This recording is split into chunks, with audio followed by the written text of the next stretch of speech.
Hello everyone, welcome to the Commando Cast. I'm Andrew. I'm Alex. And I am Mike, and today we're going to talk spoilers and we're going to do a regional recap.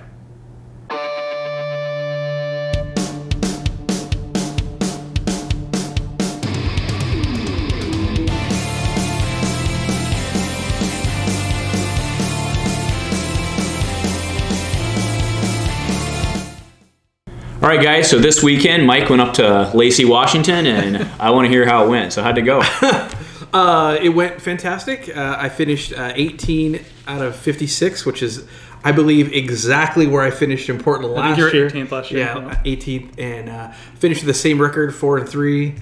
I elected to use my bye because I thought there was going to be fewer players there than there were. I was kind of thinking like 30, 35 players, and it was everyone came out of the woodwork for Washington. So it went really well. Everyone was super friendly. Our community's just fantastic, and the store was great. Gabby, if you're listening, I don't know, maybe. Gabby, thank you so much. You were an excellent host. I can tell you're very passionate about the hobby, so thank you. And the store was great. Our team, we had several people from our team. Brenton did the absolute best. I believe Brenton went top 4 with his DJ Snoke. He was just blowing people out all day. It's like people didn't realize what was about to happen to them. I've lost to that deck. Yeah, that deck is awful. It's awfully good. I once again, for the third time in a major tournament, made like an absolute brain blunder. So I'm starting to question maybe some dietary, I don't know, something leading up to the tournament. And I'm not going to bore you with anything, but basically what happened, we went to time. I was playing against Han Biggs. We went to time because we were both playing second chances, and it was You were playing Han Biggs Falcon? He was playing Han Biggs Falcon, yes. And I was on Yoda Han. I took YOLO. Did you guys take a 20-minute nap or what? I run a lot of removal in mine, and in his defense, he was not rolling well for a lot of parts of the game. Time was called.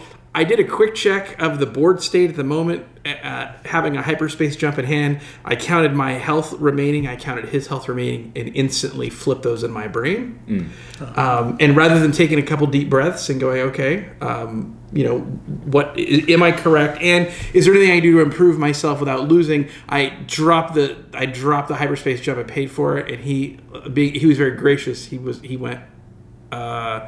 You just lost because I had flipped the life totals in my head. I see.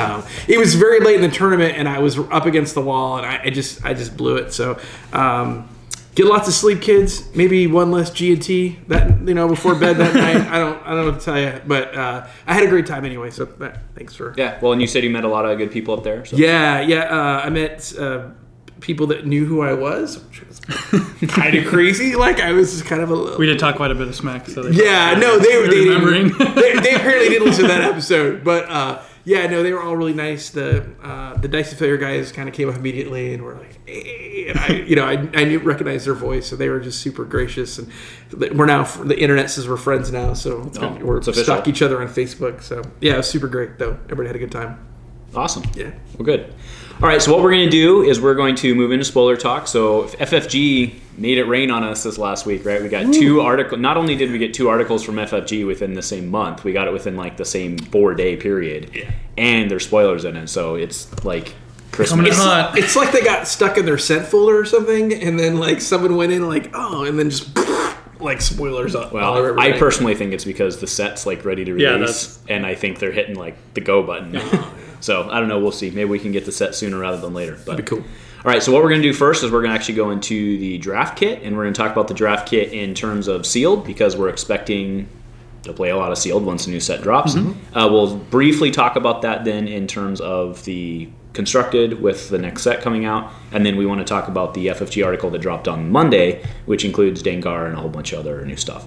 Sure. Right. So first, I'm going to start us off, guys, with Count Dooku. Count Dooku is a blue villain, 11-13 with 9 health, 2 melee, a focus, discard, a money, and then power action. Play a blue card from your hand, paying its cost, then force an opponent to discard a card from your hand.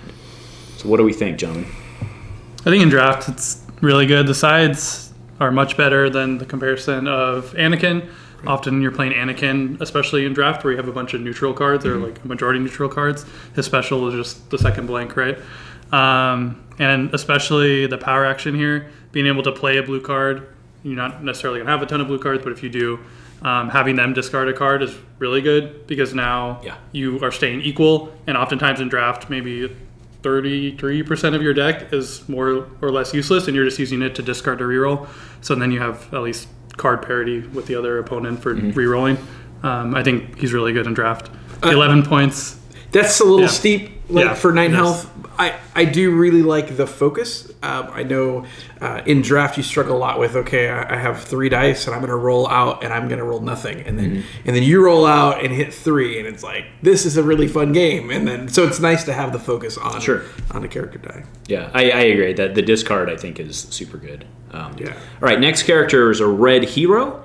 Finn Rao, Mandalorian Protector, is 9 health, 2 guns, a focus, a shield, and a money. Power action, play a red card from your hand, paying its cost, then deal 1 indirect damage to an opponent. Mike, what do you think? I love 2 gun sides always because I like to pair guns with other things. I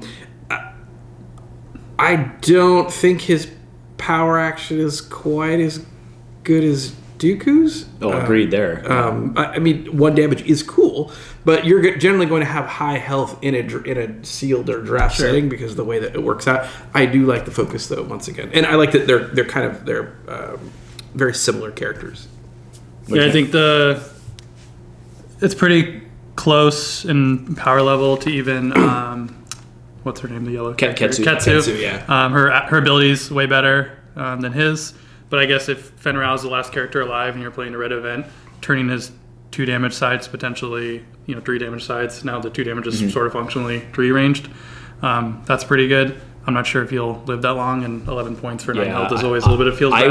I would think that I mean, damage counts. Every damage point counts in draft, right? And I think with the 2 non-pay sides, I think you're probably going to try to shoot him down first. Do you feel like that maybe FFG's Jeremy was pulling the reins back a little bit on the health level?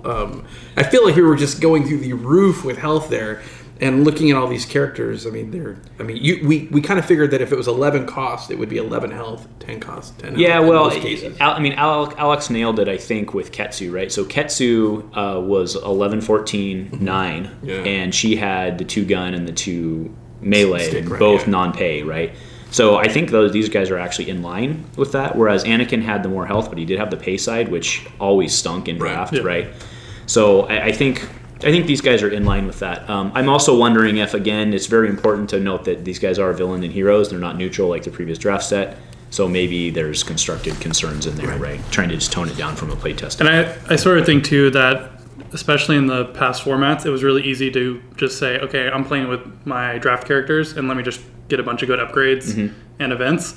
And now it's a little more decision making because I think these on power level are a little bit less than their legacy counterparts. So I think there's a little more tough decisions of maybe I should actually get a character instead of ignoring characters in the actual draft itself and then just using what you have. So, but that's from a stat standpoint, right? I mean, the power actions, what I like about the power actions, and we'll get to the next character as well, is it kind of makes you try to actually draft into that. Right. So I think there's a little more draft strategy here than there was before, like you said, which was let me just grab as much health as I can and hope I get some damage sides and then plow into somebody. I think it's more, and this whole set with the subtypes, we'll get to that a little bit later, but there's more focus on that little tribal aspect.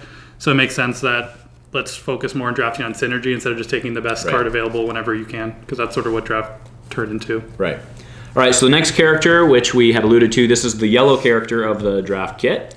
It's the Outer Rim Outlaw. It is a non-unique, 2 gun, 2 melee for 1, 2 indirect, disrupt, money, blank, power action, play a yellow card from your hand, paying its cost, then reroll an opponent's die, or reroll up to 3 of your die. So we've noticed all 3 of these guys have the power action, play a color card, which is what we were talking about for the draft synergy. I'm just going to say 50% damage side on a draft character. Yeah, I'm pretty sure this is a good character right here. Yeah, I mean, 10 for 8 health is really bad. But yeah, so Alex, what do you think? Yeah, no, I think she's good. The 10 for 8, I think, is rough. But the power action, I think, has a lot of utility. Being able to re-roll a dice or even playing a power action to presumably you're playing yellow, right? So you're probably removing one of their other die and then forcing them to re-roll another one, or even re-rolling your own in a pinch. I'm not sure how often you'll use the ones to re-roll your own dice. I think maybe you'll probably use it more offensively. I think it's really useful. No, I think she's solid. I think yellow is generally always a good bet in every set, so I think she'll probably be I want to power action into an ambush weapon and then re-roll 3 of my dice. Quick draw. Power, because you can quick draw play. Power action to quick draw ambush weapon. Yeah, I see. All right, so the next character, this is the neutral character taking the place of the Jawa, is the Cloudite Shapeshifter. Yeah, good one. So 1 indirect, 2 indirect, disrupt resource blank character Shapeshifter. After you activate this character, you may choose a character subtype. Until the end of this round, this character gains the chosen subtype. Interesting. So I do want to point out before we get into the discussion that it's not until you activate the character that you define what faction it belongs to, which I think is interesting. Oh, and also to point out, this is a neutral character, so it literally does just replace Jawa. And speaking of Vader Jawa, I think it replaces Jawa, right? No pay side. Yeah. Oh, yeah. Okay. Right. Yeah. So anyway, Mike, what do you think about this guy? I think he's a terrible assassin. This is the guy from Attack of the Clones. Is that the thing? I have no idea. Yeah, I don't know. Anyway, that's the race of that girl. But. Yeah, no, it's fine. Like 6 for 6, 2 damage sides, no pay sides. You're right. I think it absolutely replaces Jawa just right out of the gate. Right. And you're judging in a vacuum, right? Like, you don't know what the character subtype or the tribal cards that are coming out are. And so it's scales in power with how powerful those cards are. Yeah. Well, I mean, it's in theory going to be rather difficult in draft to like draft an All Trooper or something like that, right? So I like this. I think it's appropriate. The question is like, if you do have cards that give like bonuses to like, are there going to be cards that are like requires 3 troopers? Because if that's the case, then this is really strong. If most of the cards are like resolve a trooper die for 1 extra, not that great, right? So it's interesting that you get to choose whatever character subtype you want. I mean, I don't know. But again, it's not until it activates, right? So if for some reason you get like say there's a battlefield that's like activate 3 of your troopers, or like if you're playing this with you couldn't do that because it's a starter character. But like if you're playing this with a commando droid, you couldn't activate it because it's not a droid until after it's activated, right? Or if you want to play this next card, you have to activate this, choose whatever you want, and then now it turns on whatever card you want. It's a little. I mean, I get it. Draft in itself's a little less efficient, but I think it takes. I think it's a little more. See, Anakin could roll in and then name a droid, and then Anakin can turn. That's kind of cool. Yeah, I mean, it's interesting. So I like it.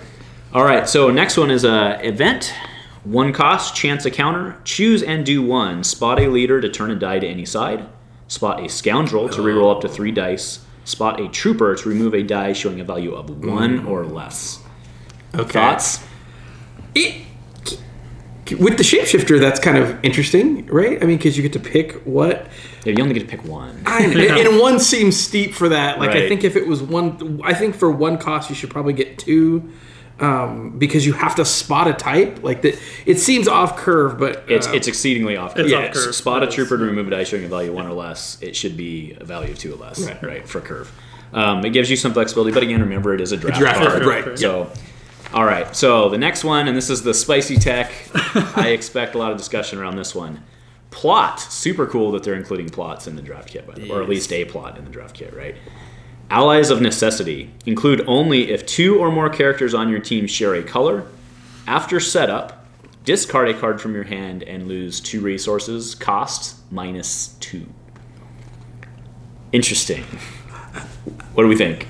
We're not going to talk about constructed yet, correct? Oh, go ahead. Okay. Do it. No, I just the idea. Okay, for draft, I think it really makes it opens up some cool choices. I think some interesting choices that you could make during the game. It also makes stronger characters that we would pass on in draft in the last set, where we would get a.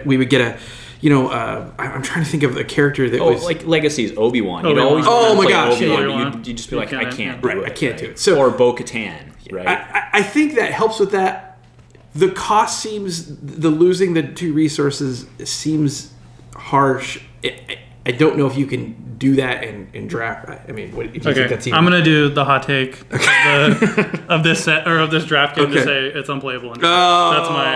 Every party has a pooper. That is my hot take. So we were talking beforehand, right? And it is conceivable, I guess, that you could play like a 4-wide in draft if you got this, but you'd also have to draft all the characters, and it's just not going to happen, right? So in theory, I get it, but I just don't know. So, all right. So now constructed. Oh my goodness. Right, and this is where you get into it because it's a build around card, and this is why I devalue it so heavily in draft because a lot of times in draft you're just taking the best available and you can't build around it. But in constructed, you can design your deck to make up the resources. Losing a card, I don't think is as big of a deal in constructed as it is in draft. And the resources, sure, that hurts. But you can make it up. Like playing Yoda, conceivably, you could get 2 resources back. If you're playing Theed, you certainly are probably going to get at least 1 resource back.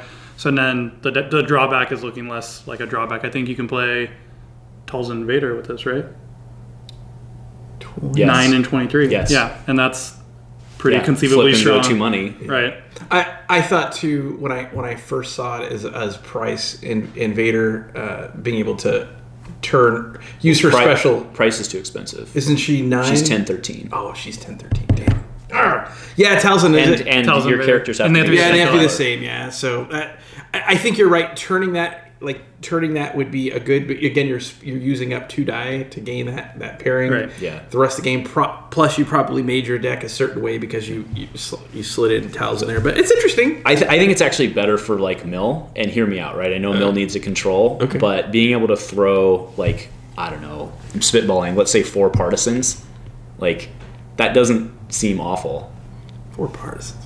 Of course, I guess you don't have second chance anymore, but still, like, yellow has tons of control. I don't know. This is just throwing. Well, there's ways to get money. I mean, there's well, but you don't even need it, right? You're gonna roll an indirect somewhere on those guys, and losing 4 cards 2 turns. I don't know. I'm just throwing it out there. And speaking of partisans, I've played decks against a partisan where my opponent did not even play an upgrade round 1. Like they just rolled out and then procced me for 2 cards off the top, did 3 indirect, and then was happy to. They just didn't get any, know. So I mean, I think it's a good. But you're right. It could be pretty good. I just feel like are they setting themselves up for some shenanigans? Like I mean, of course. Of course. So this card I think is either going to be really, really, really, really bad.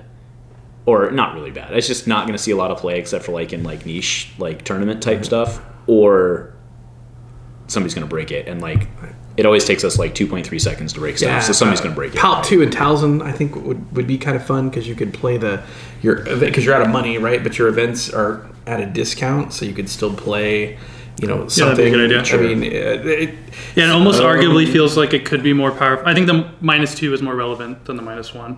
Even the drawback is more significant than Solidarity, and actually playing around Solidarity, especially with the new rotation, is going to be even more difficult than it is now. Yeah.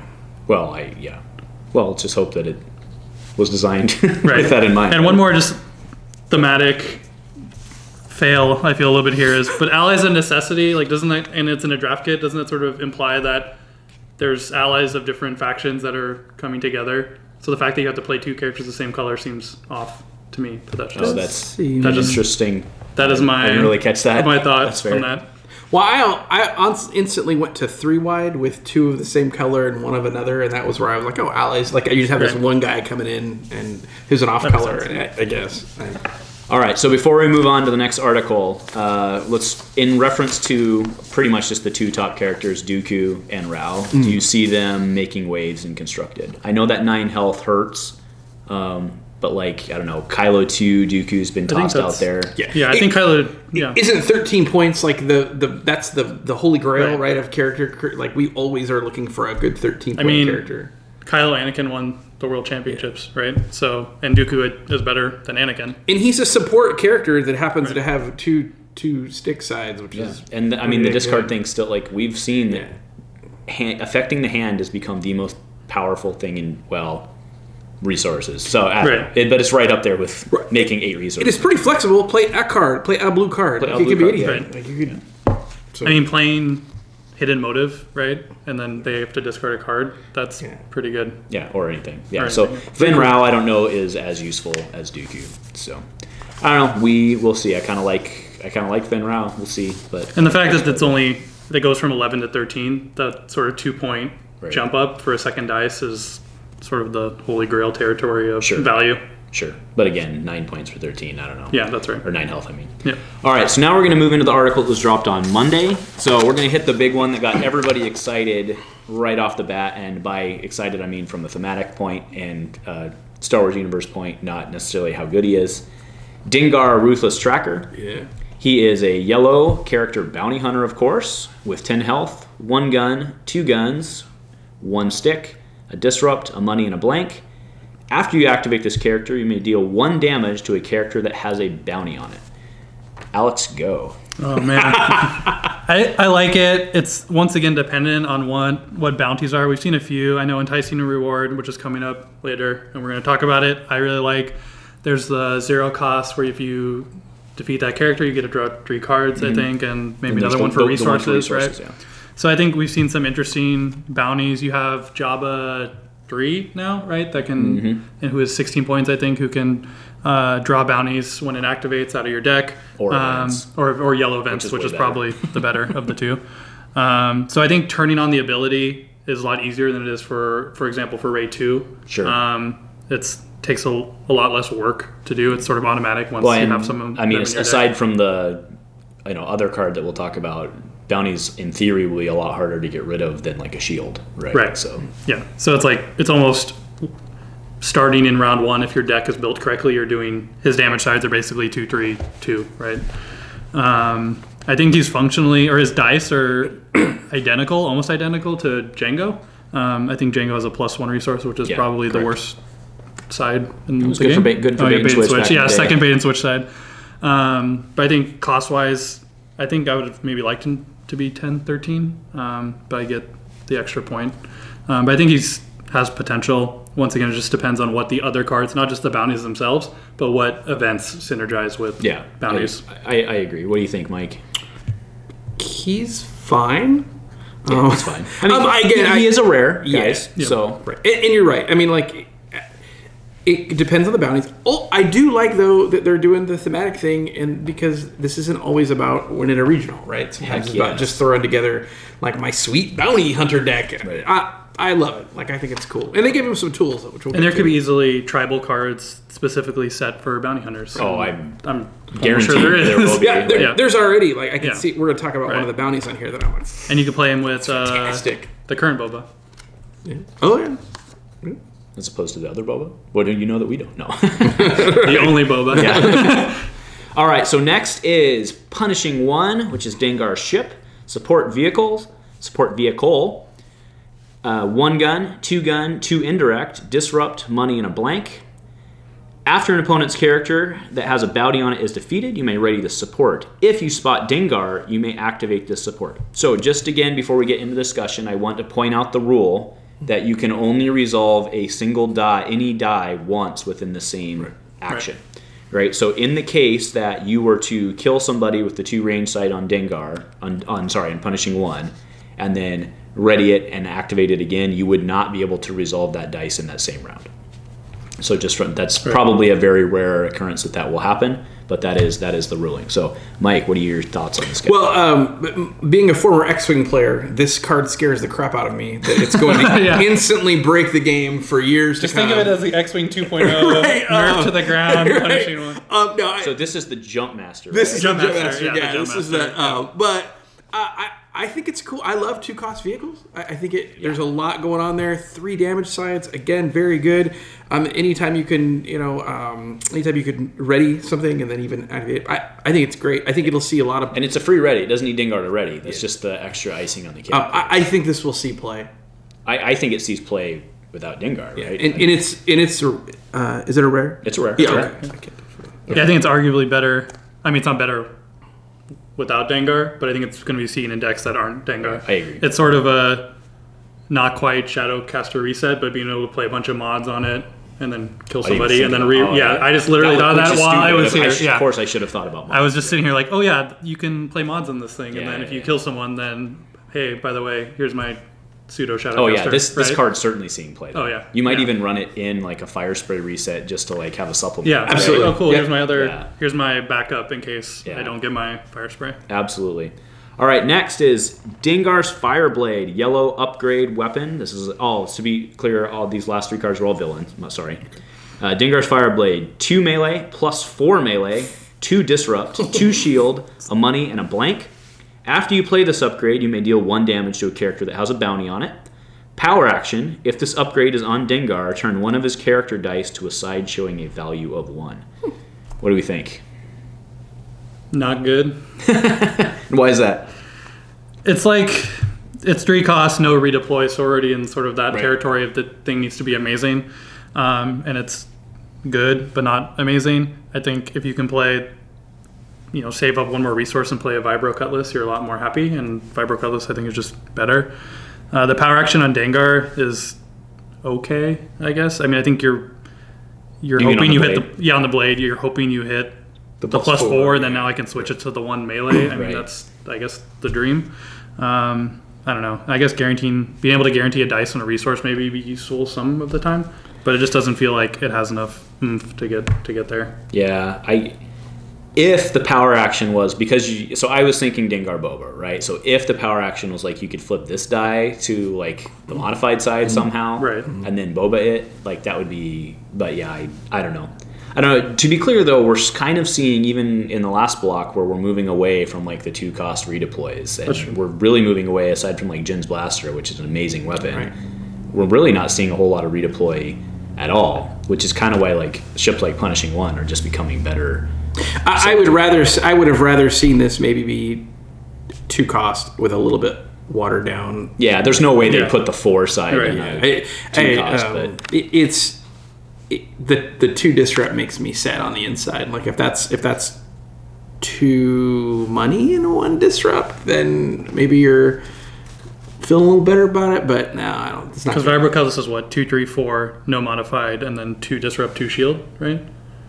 It's a 2 base, 3 for 1, 4 for 1, but those are free on yellow. Free on yellow character, and then 2 shield, 2 money, maybe. And then it's unique. So I think it has disrupt. Has a disrupt. Has a 2 disrupt. And then it's unique, so you can only play 1, and so it's kind of this like sort of cross card lightsaber. This might turn into that one you get. I don't know. Like every time you go to a weekly, and you're like, Dengar's Blade. All right, but on the flip side, you can play it for free with this next card, which is what Mike's very excited about. So this is our first downgrade of the day. Enticing Reward. This is a villain downgrade bounty. After attached character is defeated, you may play an equipment or a weapon from your hand or discard pile for free. So I don't want to steal your thunder, but go ahead. Good stuff, go. Oh, no, I'm just saying, the fact that you can do it from the discard pile is almost like a redeploy, right? Yeah, absolutely. So you can feel free to drop your Dengar's Fireblade on somebody and lose it, so you can bring it back. Right. Great. I kept trying to think of some weapons that would be like you get a weapon early in the game, it's too big, and you're like you toss it, and this is like it's almost like Rise Again was for Vader, like or any blue. You get it, you toss a weapon you don't necessarily want right now because you're never going to get it back later. So this is I think this is fantastic. So I think there's there's more than 2 scenarios, but the one I see is you can just play this in Vader Greedo, right? So hey, cool, I'm putting this on a character. Why do we always got to go back to Vader Greedo? Murdering them, and then I get a free, away, right? and then I get a free Darksaber or free Vader's lightsaber. Like, okay, cool. I was trying to murder that character anyway, so now I'm getting rewarded for doing it. So that's really like, and I guess it is win more, but that's win more versus I'm absolutely winning this game no matter what. Right. And then the other part of that, and since we were talking about Punishing One, this also applies to mods because all the mods are weapons. So you could also play a mod from your the discard pile, put it on the Punishing One. Now it readies, and now you have, Punishing One with the free mod on it that is now ready. Interesting. So there's some synergies there. You're a mean person. I do want to point out though that this does cost $1 up front. Okay. Which is free if you have the. I think if it was 0, it would be utterly broken. So 1, I think is. No, I'm not saying it shouldn't be 1, but there is an investment that you have to make into that, and you have to play around a little bit. So it's it's not a guaranteed weapon, but it's pretty darn close. And if you're playing, Dengar, you pay 1, and now you get to turn on his damage ability. Like that's probably worth it because that's going to be maybe 3 damage over the course of the game. Right. So like 1 cost for 3 damage up front, and then if you ever cash it in, you're raking in the money. I'd also like to point out with Dengar being 14 points, he's probably going to be paired with someone very good. And then if you're playing a very bounty-centric deck, and you are putting a lot of resources into Dengar, you're going to make your opponent make a very tough choice. Like, okay, well, I got to go after Dengar now, even though he's probably not the best character, but you've kind of focused. It almost evens that 16 to 14 point character up. So I like it. Well, and right now we're typically seeing 3, maybe 4 turn games. So Dengar getting, in theory, 3 damage is not horrible, right? True. All right, so speaking of 16-point characters that have something to do with mods that we may pair Dengar with, next is Asajj Ventress, Swift and Cunning, character bounty hunter, blue, villain. After, 1 melee, 2 melee, 3 melee for 1, a discard, a money, and a blank. After a character that has a downgrade on it takes damage from this die, you may discard a card from your hand to remove one of that character's character or upgrade dice. So just to clarify, after you hit somebody, you can discard a card from your hand to remove one of their dice. What do you think, Alex? I think she's very good. Even minus, if you take away the card text, I think just her damage sides and her point cost and her health is good. You can play her with Snoke, and none of those sides feel bad to Snoke. Is it bad that I want this Asajj like numerical value, but I want the old Asajj ability from the Spirit of Rebellion? I thought that was always it was such a cool ability on such an awful character. Right. So. And even the old Asajj, like you're like, oh man, this looks pretty good, and then you see her health value and her top, you're like, oh, what happened? You give that lady 12 hit points though, and I'm going there all day long. Yeah. No, I think just the point cost, the value for 13 to 12. You're paying a little bit of premium for her ability. You're probably maybe not always using her ability because discarding your cards can be pretty painful sometimes. But the flexibility just to be able to remove a problematic dice is really valuable. And she's blue. She's right. blue. Yeah, we're looking at black and white copies, by the way. I'm colorblind. So I think it's cool that they gave her the bounty hunter subtype with a blue. I think it's going to open up some. She's still a force builder. Yeah, it's very cool. I like this. Good job. I want to compare her real quick to Kit Fisto. Okay, 16 points as well. Right, and he has 1, 2, 3 for 1, and he does have the 2 focus, right? But Kit Fisto has been a very utility-based character throughout this last set, right? He has never risen to the top. He's been very utility. He's paired with a lot of people. She fits right in that slot, and I think we're going to see a lot of bad things happen in this next set with Asajj. I hate the 3 for 1. It's a lot more useful on Kit when you can use it to block, right? But you're playing on a Snoke, 5 for 1's not bad. Yeah, okay, I'll take that. And she has 12 health, and Kit does not. I don't know much about like the cartoons and stuff. Are Asajj and Kit Fisto in any way like opposed to one another? Their powers are very similar. I don't know. Like Kit's is I don't think they run into each other. Spend a character die to remove basically an incoming die, right, or damage source. Hers is spend a card from your hand to remove after you've done damage. So I like the parity there. I think that's kind of interesting. So, but either way, just from a pure cost standpoint, they're basically right on top of each other. Except honestly, she's better. I mean, she's got that extra health point, right? So, because I'm is he only 11? I'm relatively certain Kit's only 11. Okay. And turning any of your cards in your hand that may be useless at the time into basically removal. Right, yeah. Not basically. Yeah, it is removal. And is it a character die? Character or upgrade? No, dice. I wish it was character, upgrade, or fist. And I think it's when it says this die, right, it applies to both. So you could, in theory, resolve both and then discard 2 cards to remove 2 dice. This die, I believe that's correct. Okay, that's good. Because you resolve them one at a time. But you can only do it. Oh, yeah, one at a time. Yes, that is correct. Yeah. Man, that's actually really good. So if if you get her out first, right? If you get her out first with 2 damage sides, someone rolls in, you could whack them and then just clear their character dice, that's right? totally worth 2 cards from your hand. Yes. Just to be clear, it just says take damage, so it has to. I believe that means it has to not be blocked by shields, right? It actually has to. You have to place damage counters on them for that to fire off. Right. Ooh, good observation. Because it's not dealt damage; it takes damage. Right. Again, still pretty good, but not maybe as well here. And then if you already have hold on. Let's make sure we get that really correct. Takes damage. takes. I remember this one. Yeah. Del is I did it to you. Yeah. It doesn't matter how you deal with it. And takes is actual placing a damage counter upon the character. I think you can take damage on still. I think I can take damage and the shields. If I take it on a shield, I'm still taking the damage. It's just the shield is removed. We'll have to check that one out. Yeah, I'll check it out. Yeah, clarify. I will check it out. I will get the proper. Please don't ruling bomb up. us. We'll figure it out. We need to check that. That is a very subtle rule. And it is pretty thematic because they already have a downgrade on them, so they're already suffering from that, and then she's hurting them even more by and it takes damage. Yeah, so I guess that's the play, right? Is you get a downgrade down as quick as you can, and then she's bonkers town. Yeah. All right, moving on to perhaps the spicy card, perhaps not. Mind Extraction is a 2-cost blue villain downgrade. Attached character loses all of its non-special abilities because remember the special is actually inherent to the die. Correct. Action: exhaust attached character to discard this downgrade. So in other words, you can exhaust your person and remove it. Only the attached character's controller can use this action. I don't know why. Oh, because you wouldn't want to pay 2 and be able to. That'd be great. Pay 2 and then exhaust your opponent's character. All right. So sweet. I can do it. What are we thinking about this one? I don't like the design.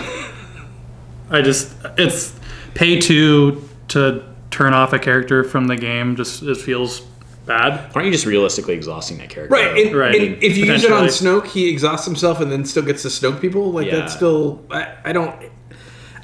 I will point out, and I think you mentioned it in one of our discussions or in a group we were in, but you were like, it took people like 4 seconds to figure out how this card was like unclear and potentially game breaking. Right. So there was some discussion like the day it went up on, well, what if it happens on Kira? And which is a completely legitimate question, right? I mean, I think everyone probably agrees, and to be clear, I don't think this guy was actually asking that question. I think he was just like pointing out that it was poorly written. Yeah. Right. But the point was like, what happens if I blank Kira? Is my deck now invalid? Like, obviously not, right? But he's not wrong that like the card needed written. That'd be a really good first turn for me, though. I play Mind Extraction and call Judge, and I just get an auto win. Like that would be. I mean, by that logic, if Kira died, wouldn't you? Lose? Yeah. No, exactly, right. So of course it doesn't work that way for like the. I wouldn't call it static ability, initial ability, whatever you want to call it, right? So to be clear, this doesn't work on Yoda. Right. Useless. It's just like it doesn't work on Yoda, right? Like the times you do play this, it just basically breaks whatever character they're playing and wins you the game, and then the other times it's useless. I don't like that design of it either wins you the game or it's not a good card. It's a silver bullet. I would like to counterpoint that for a second. So a 2-cost is your entire round's worth of resources, right? You get nothing else resource-wise unless you roll them, okay? I would compare this card to Abandon All Hope, where I spend my 2 resources and then you have to make an awful choice to either lose your entire round's worth of cards or money. All this does is go on, it blanks my character. It gives me a very interesting game choice, which is either I deal with it and I activate and I take my dice value, or I immediately turn that character and clear it and then get my ability back. I think it does create a very cool game decision, and it is very costly and it can be removed quickly. So I disagree with you. I think it's a good design. And I don't want to spoil the next card coming up, and we can talk about it then. But even like you play this on Vader, right? Let's say like maybe that's like the dream scenario, or that's probably what you would want to play it on. So then you have 0, at least right now, you have 0 resources. He rolls out, and then how are you removing any of his dice, even that you did turn off his ability? I mean, I don't think in any event, if you're the Vader player, you're exhausting Vader. I just don't think that's ever the right decision. And so then I guess now, if you don't roll well, I guess you're kind of screwed. And they can remove your dice, but still putting yourself 2 resources down the hole to try to play even, it just puts you so far down on parity. It does create good, interesting decisions though during the game. Yeah. So and this is, it's going to sound like a leading question, and it's not. So the actual question is, how many characters out there is this actually worth playing on? Right. There's the new Palpatine. If you want to see that, go to the Team Covenant. Spoilers. That's already been spoiled. That seems really good for them. Oh yeah. No. Vader actually seems reasonable. You brought that up. Who else out there? And again, these characters may not be meta right now, but like one of my favorite pet characters is Palp 2. This would this would boil him in oil. Like he would just be, because you lose his. There's no way to even get his power. Well, I suppose you kind of get it back, but he's 20 points, so your other character is only going to get 1 rollout, right? One die most likely, or maybe you put an upgrade on them. So there's some characters that this would go. Like I wouldn't want this to happen to Jin. Like I was going to ask about, because Jin's my girl, right? I was going to ask about that. I don't actually know that I would give up the 4 potential, like, because her dice are worth 2, like they are. I guess it depends on what you're trying to do, right? I mean, I've seen. Oh, if you're using her for mill, then sure. But I've seen you skin decks alive with Jin because you took every card they wanted for the entire game. They're like, wow, I didn't get a single mod. Well, that's weird because I pulled 8 of them out of your deck. Yeah, I just think it's. And so Andrew mentioned Silver Bullet. It's feels very much like a Magic the Gathering card of like, if there's sideboards, you would play this card. If there's not sideboards, you're not playing this card. That's what it feels like. Because like, can you put in a 2-cost card that feasibly does nothing in the vast majority of matchups? Not like, in a 30-card deck. Right, you can't. I just don't think you can play it. But you can if there's nothing but... Right, if the meta is Vader. Right. And remember, our card pool's about to go way down. Right. And maybe all of a sudden this becomes... Right. Then the power and the characters becomes much stronger, and I think this card then becomes better than it is now, where we don't even necessarily care because we're just trying to get out fire sprays and stuff. Right, and really, its interaction with the new Palpatine, it sort of single-handedly wrecks him, which I don't particularly like. Yeah. Not because I love Palpatine, I just hate to see like one card exist to basically hard counter another card. Yeah. All right, so we do have one, or actually we have 2 more downgrades, but we have one more blue downgrade, which we'll hit next before we hit my favorite card. So this is a blue downgrade. This one's neutral. Secrets Laid Bare, 0 cost, downgrade intel. After attached character is activated, reveal 3 random cards from its controller's hand. That's it. That's all. End of card. That's cool for Asajj. Right, I want to drop a 0 cost, and I'm gonna get to look at your hand, like a little bit of your hand every time. That's it's neutral. If there's some synergy, like this helps Kylo out a little bit because it's kind of a repeatable. What's that 0 cost card that you can see their hand? I don't know. It's garbage. I think it's in the 2-player set.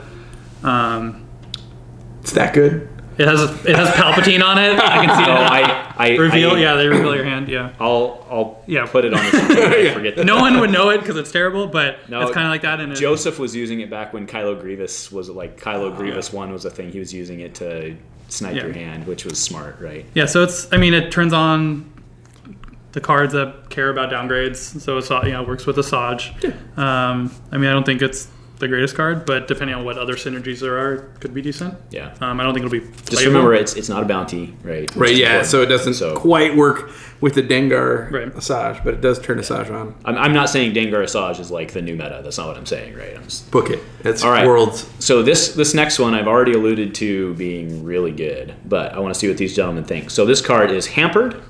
It is a neutral red downgrade, 0 cost. Downgrade Injury, which is the second injury we've seen.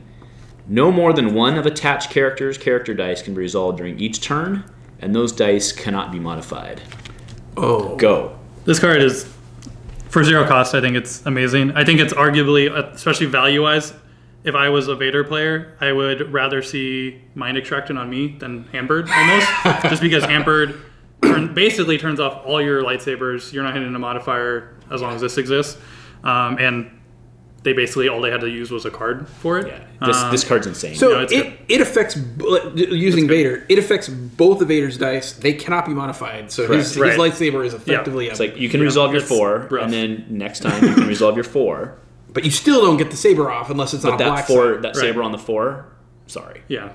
It's you can modify it with your shapeshifter who has 2 indirect sides. Well, the saving grace of this card is at least it's not a 0 cost downgrade. Oh wait. Oh, no. Yeah. So totally. This is kind of like, so we talked about, so they had it in the fan article again, right? It was that target acquired red one that lets you assign. We talked about how amazing that card was, and you would just play it. It didn't, because you would just want to play it anyway. Right. I think you just play this anyway. It doesn't matter if you have a downgrade team deck. Like, you just play this card. I mean, literally, right? The text below it is, I get D'd every single round, right? I just slowed you down. Right? Like, well, no, I mean, that's functionally, I get D'd every round. I love this because it's going to slow, if there are super fast decks, which I don't even know what super fast means anymore, right? But this card, wow. Yeah. Yeah, I can see this like in the Han Biggs deck, maybe you're playing against a deck that is fast as well, like the Han Yoda deck I play. Like, if you hit me with one of these, like, you could just take your time, do anything you want to do, and I'd be over there just resolving 1 dice at a time, and my blasters would be useless. And it turns off Yoda's special chaining to himself. Yeah. I mean, the 1 die per turn thing is, I'm not downplaying that. That's significant. But what I find bigger is the dice cannot be modified. Right. That is just Brutal. And especially now, because I think in the more recent changes, it's been a lot less black sides and a lot less more huge modifiers. So I think it's more huge modifiers. Yeah, just like, oh, we'll give you this +4 in Dengar's Fireblade. Are we going to talk about the last card? I did skip one because I went out of because I want to talk about that its relationship with this. And one. I intentionally left this for last for the reason that we'll see now. So this last card is a 1-cost gray neutral event: Unshackle, Ambush, discard a downgrade from play. Yeah. So I want to point out here for a second, this is a 1-cost gray card at this event. The hampered is a 0 cost. That immediately creates a tempo problem. Right. So, I mean, if I have a card, if I'm running a deck where I don't want to be hampered or mind extracted, I'm going to run this. But the fact that you can play a 0 cost ridiculously impactful card and I have to spend a resource to clear it, that all of a sudden creates a very big problem when it comes to tempo in the game. Well, it gets you your speed back. It does have ambush. Yeah, but I mean, and I meant tempo. I've been playing a lot. You're talking ramp. Yeah, force of will. So yes, no. tempo 0 for 1. 0 for 1. Correct. You all of a sudden are winning the resource battle at that point. And for the same reason that you mentioned, this is why I also just don't think Mind Extraction is that good, because if you play a 2 cost and they immediately play a 1 cost to remove it, you're just like, that's a great point. I want to quit the game. Right. No, what you're feeling like. No, after that happens. you are right on with that when it comes to that. And that's why I think Mind Extracting, and I don't want to beat a dead horse, I think it's like the silver bullet to Palpatine, and that's why I'm also down on its design. Okay. All right, so now the next question. So we that is all the spoilers for today. But the quick question I have before we get out of here for you guys is, we've seen the ones we talked about today, as well as the 2 previously, plus Target Acquired, which we saw in the fan.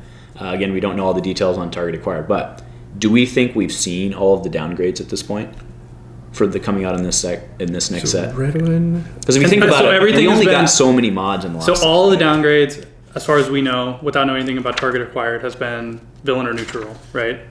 That is correct. So my thinking is, one, either they're waiting to have a hero sort of subtype for downgrades. That's a fair So maybe some sort of like sabotage, because that sort of fits into the Rebels. Yeah.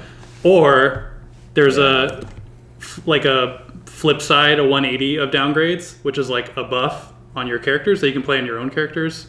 You're talking like a complete new card type? Right. So it'd be it's That's unfortunate like because, I want to call it an upgrade, but it's now not. We have an a card upgrade. at the top, and now we have cards that go on the side sideways. or something. Yeah, Right. sideways. So it'd be some sort of buff, and this is probably like wishful thinking and not actually going to be the case. These guys are going to make me rebuild my board. Right. The Team Covenant right now is all crafting the new player boards in advance, yeah. right? Yeah. But maybe and that thematically fits more, other than sabotage, because that clearly fits into Jin and Cassian. But buffing your allies fits more, I think, thematically with heroes than downgrading your enemies. I do like your sabotage subtype. I think that's what you're sabotage is pretty good. Yeah, I think that's what you're going to see. Or trap. Well, they have intel, right? Intel. You probably won't see. I doubt you'll see any hero blue ones. It doesn't seem like their style. That's kind of the dark side, like hampering some with the Force. Right. But I think you will see yellow and well, I mean, I think the bounty, and that's why I think.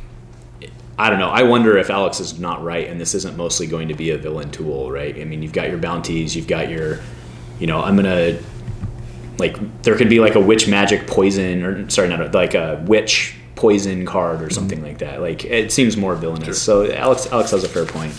I do like the sabotage thing, or a trap, or booby trap. Even now, there's been the only hero legendary, and maybe one of the very few hero cards is just Mace, right, and his lightsaber, and we've seen basically nothing else for Mace hero. Mace is a rare, I think, because I got excited that he was a rare. His lightsaber is a legendary. So we've seen 6, this is including the Palp ones, but there's been 6 villain legendaries, I think, spoiled or so, and 1 hero one.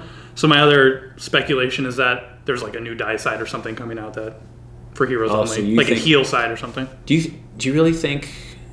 Because that's interesting, because the first, I don't know that we're going to see a new mechanic. I feel as if they would have opened up with that. And I think the first article would have been hey, here's what we're going to be showing you. Right. I can't recall when indirect damage, it might have been the first thing, or the first article way back when, maybe it was. But I think, right on though, I think we're going to see a slew, because there's usually 16 legendaries, right? Per 17, I think. Okay. 16 or 17. Yeah, so I mean, we have There's a lot. plenty more to look at.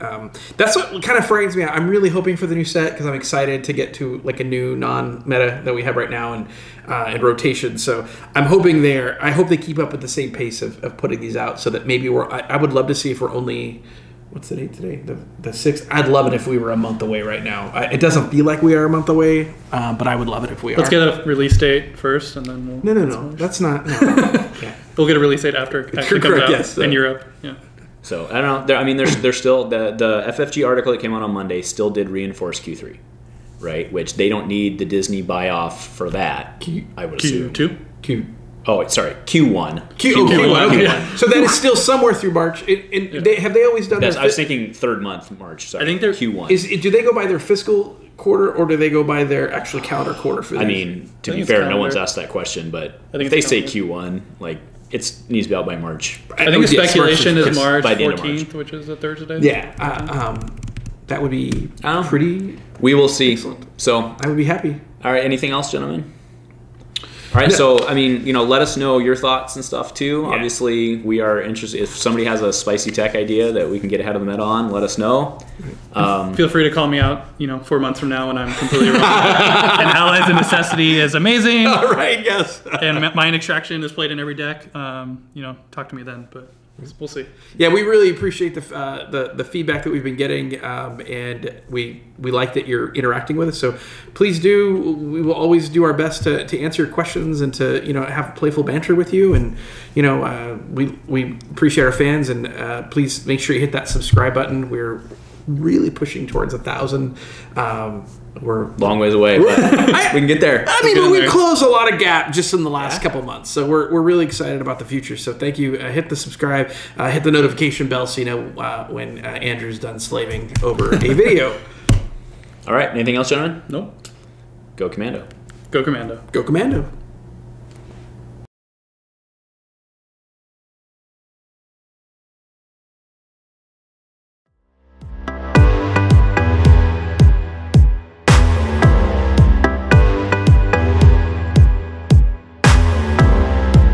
Did you see that one guy who's like, stop saying go Commando? And I was like, no. That's our thing. He's like, in the UK it means go without underwear. And we're like, That's what it means here.